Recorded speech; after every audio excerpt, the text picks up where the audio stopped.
السلام عليكم ورحمة الله وحان هاي محمد عمر شيخ كان مدها جري وزارة ورفاقنتي iyo hanuunintii dadweynaha ee dawladda militariga ahayd ee Soomaaliya waxaan halkan aan shaqada waqtigaasi waxaan galay 1976 waxaan shaqada marna la wada qoray isla maalinna la wada qoray wariyihii hore ee BBC-da Hargeysa u jooga Axmed Saciid Cige ayaa maalintan la wada qoray waxa la igu bilaabay shaqada aan ahaa wakaalada wararka ee Soona qaybta monitoring-ka la yiraahdo ayaan ka bilaabay shaqada 77kii waxa la ii bedelay gobolka Gedo gaar ahaan degmada Garbaharey oo aan muddo 2 sano iyo badh joogay 80kii waxaan tagay waxbarashaan ka helay dalka Jarmalka dawladda Soomaaliya halkaas oo aan muddo sanada ku soo qaatay dabadeed 80kii ayaan 22kii man dalka dib ugu soo laabtay waxaan markaa noqday madaxa wararka dibadda ee wakaalada wararka Soomaaliyeed oo markaa agaasimo ka ahaa nin la oran jiray ama la yiraahdo ma garan karo meel ku dambeeyay Saciid Maxamuud Xaaji oo loo yaqaan Saciid Soona wuxuu ka soo jeeday magaalada Gaalkacyo beesha Sacad buu ahaa waxa kale ku xigeen ahaa Yunus Ali Nuur oo wariyaashii ugu caansanaa BBC-da ahaa Allah u naxariistay bari dhaweyd sanadkii hore dhintay waxa wasaaradda markaasi qaybtaasi ayaan ka shaqeynay Galbahaari markaan 82kii aan wararka qaybta wararka dibadda aan noqday 84kii baan dalka hadana dib uga baxay anigoo tagay wadamada dibadda ama Carabta dib ugu laabtay halkaas oo tagay wadanka Ciraaq ayaa joogay muddo sanad 88kii ayaa ku soo noqday dalka hadana isagoo dalku aad u qasan markaa oo xaaladiisu xun tahay dagaal sokeeyay ka bilaabmeen waxaan ku biiray markaasi halkii mar labaad ayaa wasaaradda warfaafinta galay waxaan noqday wasiir waxaan ka mid noqday shaqaalii wasaaradda warfaafinta shaqaalii waaxda idaacadda oo markaa agaasimo ka ahaa nin la oran jiray Allah u naxariistay Maxamed Aadan Xirsi Teera uu ka ahaa jiray agaasimo ka ahaa waxaan ahaa faalo qore iyo barnaamij ku saabsan dhinaca warshadaha ama horumarinta ayaan xitaa sii dayn jiray oo idaacadda ka siin jiray ilaa laga gaarayay 91 waxaan doonayaa halkan inaad idinka cadeeyo wixii aan ka ogaa nin baryahan dambe baraha bulshada lagu hadalhayo oo la yiraahdo Taakeeye ama Sufyaan ama magac kale magacyada Farxaasle iyo noocaas oo kale aan ku arko markii ay ciidamada US soo galeen Muqdisho waxa qolo waliba ay qabsatay hay'ad ama wasaarad qaar ba qabsaday wasaaradda warfaafinta u badnaa goladan gobolada dhexe ka yimi ama beesha habargidir u badnaa wasaaradda isgaarsiinta qaar ba qabsaday baarlamaanka waxa qabsaday qolo kale sidaas ayaa markii aan meeshii joognay saan u joognay meeshina lagu dul qabsaday ciidankii dawladana uga baxay siyaad barana wadanka markii uu ka baxay dabadeed waxa halka ka dhacay waxyaabo aad u fara badan oo ku saabsan ninkaasi ninkani waxa uu ka mid ahaa Taakeeye la yiraahdo ciidamo nin dhalinyaro aad u daayar buu ahaa wuxuu ka tirsanaa ciidanka ID ama USC-da waxaanu had iyo jeer wuxuu ahaa nin aad uga duwan askarta kale waayo ciidamadii dawladda siyaad barreeyagu dibadda kamay soo wareegi jirin oo may soo gali jirin istuudiyaasha may soo gali jirin ninkan qoriga intuu qaato istuudiyaha la soo galay markaa adoo warkii akhriya ayuu kula soo fadhiisanaya kii qorisita Taakeeye marka waxaan ka shakiyay hadaan iraahdo USC SNA iyo USC bay kala ahaayeen hadaan khaldamo oo aan iraahdo USC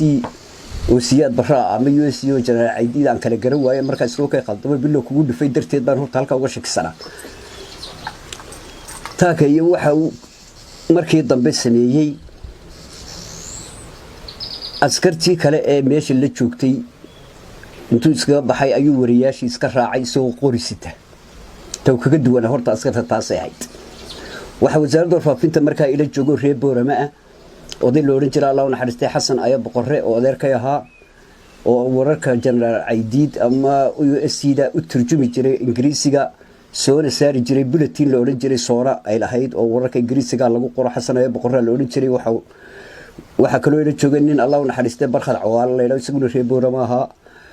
oo markii dambe dhowriyad 2010 meelaha ku dhintay weerar lagu qaaday mid kamid ah idaacadihii Muqdisho FM ta ahaa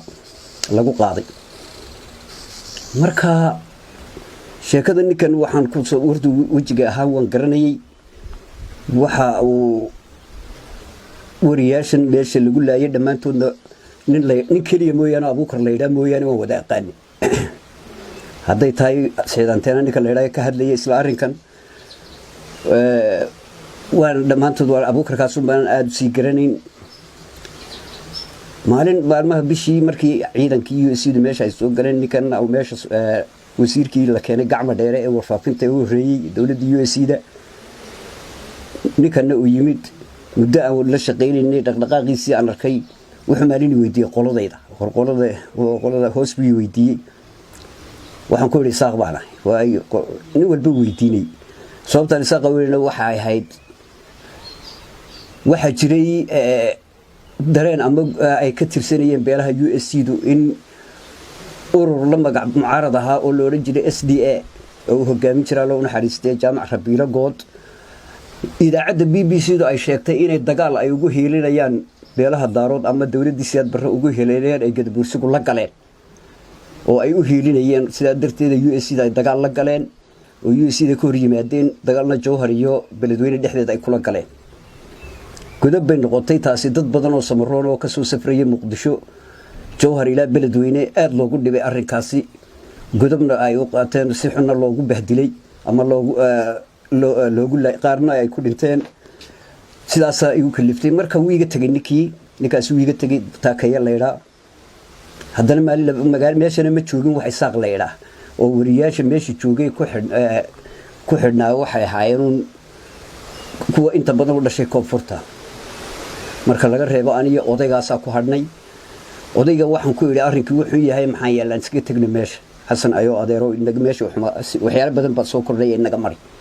wuxuu dhaano halkaan ku dhimanayay Boorama ma tagay sidii ayaa dhowr 2010 ayuu ku dhintay magaalada Muqdisho ama 2008 waxayd mooyaan halkaas oo ciidamadii US iyo dawladda US waqtiga jirtay ay u sameeyeen aas qaran waana odayga kaliyaatee